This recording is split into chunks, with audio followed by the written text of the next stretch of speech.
Hi everyone, it's Nikki here and I'm coming to you from the beautiful Glasshouse 1. So we're here at Family Fresh Farms and I am the labour manager, and behind me you can see this beautiful crop of Qukes that we just planted 2 days ago. So today is like literally day 3. We have then already come through and started clipping these plants. Everything is in place in here, everything was sterilised a week ago. On Saturday a week ago this time last week should I say, we were actually starting crop change, and everything we harvested in here, and then we did a whole big crop change, and everything was sterilized, and everything in here is brand new. So new gutter covers, new slabs, new blocks, new plants, new strings, new yellow sticky traps, the whole work. So it's lovely to come to you from a beautiful clean greenhouse, and you can probably hear a little bit behind me the fogging. We are just making sure that the humidity is perfect for these young plants. It's like an intensive care system in here right now. Okay, so why am I really talking to you? Today is all about episode 16. So for those of you who've been following along at home, on the 1st of January 2026, I made a commitment to myself. My New Year's resolution was to do 24 vlogs before the end of the year. So here I am delivering number 16. So I hope you've been getting some value out of them. If you haven't, or you haven't been following along and you're interested, everything is uploaded on YouTube. If you look up Family Fresh Farms, we've got a couple of numbers behind our name, but Family Fresh Farms has got its own YouTube channel, and I've been uploading all our journey about what we do on the day-to-day, but as well as my 16 vlogs so far, and I'll get up to the 24. So today's topic is all about same crop but never the same day. So let's take a glimpse underneath the glasshouse roof, and from the outside, growing one crop continuously may look repetitive, but from the inside it's a living, technically challenging, it's commercial, it's a human ecosystem moving at full speed. So the Quke is probably the only thing that's constant. Everything else around it is constantly changing. But I'm going to bring it into 3 big main systems. So it's the living system, it's the technical and commercial system, and then it's the human system. So why am I talking about this topic?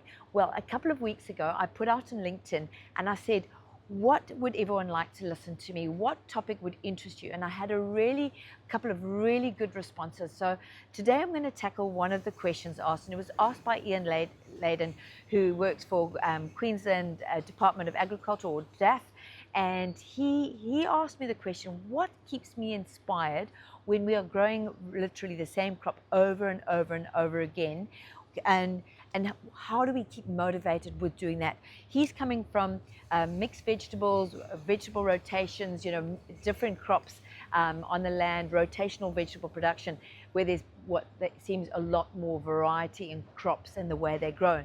And it's a really great question. So thanks, Ian, for your question. And I'm going to tackle it today, talking about what keeps me inspired and what keeps us working at the pace that we are. So just for your interest, so this is actually the 75th crop of cucumbers grown in this glass house. So an interesting statistic, 4 of those crops were actually Lebanese cucumbers, but the rest, the 71 of them, was all Qukes. So to his point, we are growing the same crop over and over. We're not getting any bigger. The land here is fully subscribed. So we have 5 hectares of Qukes, and there's no point or no place for us to expand. So what we're going to do, we're going to continuously improve and master what we're doing. So that's actually actually what keeps me inspired. It's mastery. It's getting really, really good. Rather than getting bigger, we're going to get better. And there's a big difference. And I really find continuous improvement is actually totally inspiring and consuming for me. So first of all, let's talk about the 3 components of why no 2 days here at Family Fresh Farms are alike. So possibly the Quke is the only thing that's constant. The rest of it is constantly moving. We are running really short, fast crops. Every 12 weeks, we're doing a crop rotation.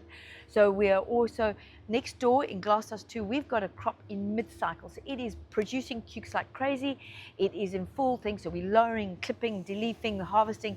All those jobs are constantly happening every day, and we are constantly improving on those jobs. We've also got a pack shed that it works 6 days a week. And that pack shed is picking or grading and sorting and packing cucumbers for dispatch. So we have 2 dispatches. We have a night dispatch that does all of New South Wales, and we have a morning dispatch that does interstate, so Victoria and Queensland, etc. So the pack shed is really super busy. The glasshouse 2 is really busy, and glasshouse 1, we are actually in the midst of just planting this crop. We are clipping it today, and then we'll come around tomorrow and we will shoot. So we've got this living crop that is literally, if you walk too slow in here, the crop will actually grow in front of your eyes. So the pace at which we're going and constantly checking and monitoring climate, day length, sunlight, CO2 levels, temperature, humidity, wind speeds, irrigation, water samples, drip and drain, crop registration, leaf samples. So we've got so much data coming at us, and we're making decisions on time every time. The next thing about the crop is that there's a constant, it grows really fast. So it's a very, very fast crop. So we're constantly making sure that we're on top of it. If you get behind in Qukes, you will never catch up, and it'll cost you in yield. So you've got to keep on your game. The other thing that we need to keep in mind is that it's also a very technical and commercial project. So we've got sensors, we've got irrigation pumps, we've got recycling UVs going on, we've got sand filters, we've got boilers, we have got CO2 injection, we've got heating rails, we've got grow pipes, we are doing IPMs, we're monitoring lots and lots of things. So our bugs and disease pressure, we are monitoring rate of growth. We're also, a lot of the things can go wrong. We're also washing our roof constantly to make sure we get full light penetration. We've got fans going. So there's lots of things that actually could go wrong. So just for example, so Wade, we've got beautiful UVs that actually do all our sterilization of our water, and we've got one of our UVs giving us a bit of hassles at the moment. So we're diverting stuff through other ones that are working well, and we've got a pump issue. And then because everything is technical and there's relays, so now we're working out if it's a connection problem, if it's a motor problem, if it's a connection between the software from Priva. And so that's a little bit of an issue on the top of what Wade's normally doing, who's watching graphs and watching our rate of growth. Plus, we are also implementing Blue Radix, which is AI, which is also monitoring and stuff. So as you can see, there's so much happening at any one day, and it's super, super exciting. We're also not only dealing with all our sensors and all the information, we are also analyzing data and making good decisions, looking at historical data, looking at anticipatory data. So what the weather's going to be like in 2 hours time, what it's going to be like in 3 days time, what the weather outlook is going to be in 28 days time, what the market is doing, what the demand is, what our cold room stocks are doing, and you know, the logistics of getting product to the supermarkets on time for back to school campaigns, for promotional activity. So there's a lot more to the technical side of just growing the crop and the constant crop, because every single day is different. There's no 2 days alike in this job. Then on top of all the living system and the technical system and the commercial system, we've got the human system. So we've only got 17 of our palm workers on a 4-year visa. The rest of them, which is plus 80 people on 9-month rotations. Plus we are always introducing new people. So we have people coming, we have people going. Like today, we've just had 2 people depart this morning. So I was doing leaving meetings with them yesterday, preparing them to go home and re-entry into their life. Today I'm doing leaving meetings for people who are departing on Monday. Then on Monday night, we have got people coming in, and I'll be doing introductory meetings on Tuesday and making sure that those people settle in. They get to the bank, they open up bank accounts, we get tax file numbers set up for them. And then we get on to the induction and the training and getting them used to how things work here. So our human element is really good. So you constantly got people returning, so we've got people who've got a huge amount of experience, but because of the laws and the work health and safety that we do need to get them up to speed, make sure that they're retrained, they go through their safe operating procedures, they go through their food safety, they go through the work health and safety, they work, because things are constantly evolving and we're constantly improving our processes and system and our training. So as you can see, we've got people, we're empowering, we're putting people on courses, first aid, on learning how to do swims. We've got people doing elevated work platform training, white cards, we're doing the yellow cards. So we've sent like Vanessa off onto the horticultural, know your grocery code. So we've got all sorts of things constantly happening here, making sure we're empowering, upskilling, giving our people on-time feedback, making sure that they're learning what they need to do, so they are constantly getting better and better. And then we use those people to train the other people to bring them up to speed. So our people element is also a huge part, and it's never the same. It's not like someone who's been here for many years and they're just on the treadmill going along. We're also training them and improving our techniques, watching people who are doing things better and going, right, that's something that we can roll out across the farm. So that also is constantly happening. On top of that is we have on-site accommodation. So we are very rich, multicultural workplace. We've got people from Germany, from Holland, from Zimbabwe, from Australia. We've got people from Timor-Leste. We've got people from Vanuatu. We've got people from South Africa. But we've also got people living on site as well. So those living on site, they need pastoral care. So they need attention after work as well.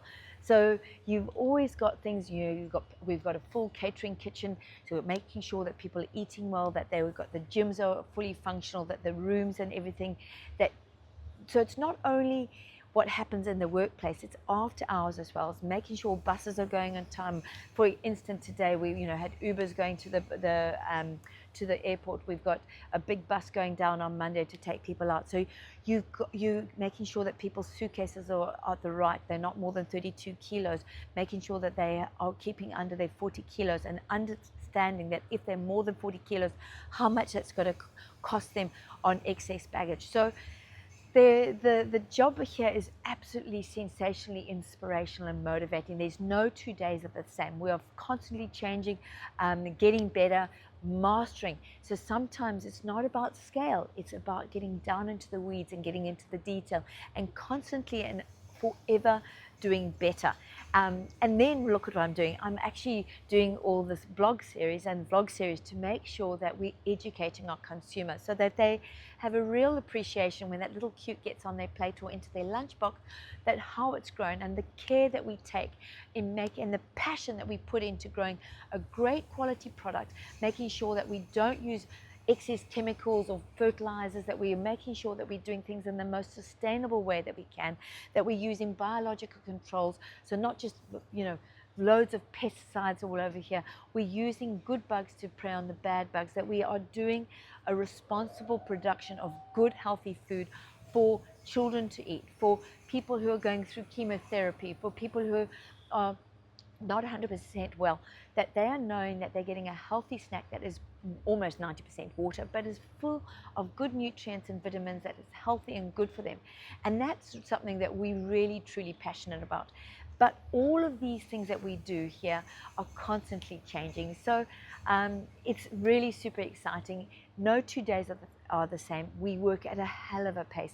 It is not for the faint-hearted. As I said, we've had lots of people come through our system, young growers, lots of energy, and we burn people out because it's the pace that we work at.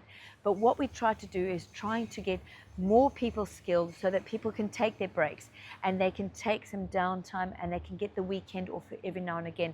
So we've just sent Wesley, our assistant grower, home for a month. He's had a baby boy, he's reconnected with his family, he's had some downtime back in Vanuatu, and he arrived back to the farm yesterday, and he's full of energy, full of ready to go. He's got brand new insights and looking at the crop with fresh eyes. Like for example, like Vanessa's got the weekend off, so she's got 2 days off. Philip is running the pack shed for her, I'm around, and then next weekend we'll get Philip 2 days off. So we are trying to concentrate in really creating a little bit more balance, but this 5 hectares of Qukes and high wire, high tech is not for the faint-hearted, especially if you want to do things at the detail and at the mastery level that we want to do it at. And that in itself is inspiring and keeps me fully engaged and I don't get bored. It's so inspiring, empowering to see that we're uplifting people. As I keep saying, we are not giving people a handout, we're giving them a hand up. We're giving them a good way to learn skills, get dignified, respectful income, think about their future, think about what they can do to use their money to create them the life that they want. And that's super important to me. One of my top goals is help the amazing people around me reach their goals. And that is like a huge driver. So every morning you're like, my alarm goes off and I'm like, oh my God, I've got to get up. Yes, my bed is warm, but there are going to be 80 people waiting for us to run that meeting at 6:45 on the dot, and we're going to bring it. We're going to give it our best shot so that we can run this company for our investor and for the people who work for us, for everyone to gain. It's got to be win, win, win, and to be able to give our consumers a product that we are totally and utterly proud of. So I hope that answers your question, what keeps us inspired, and that's it from me in Glasshouse One.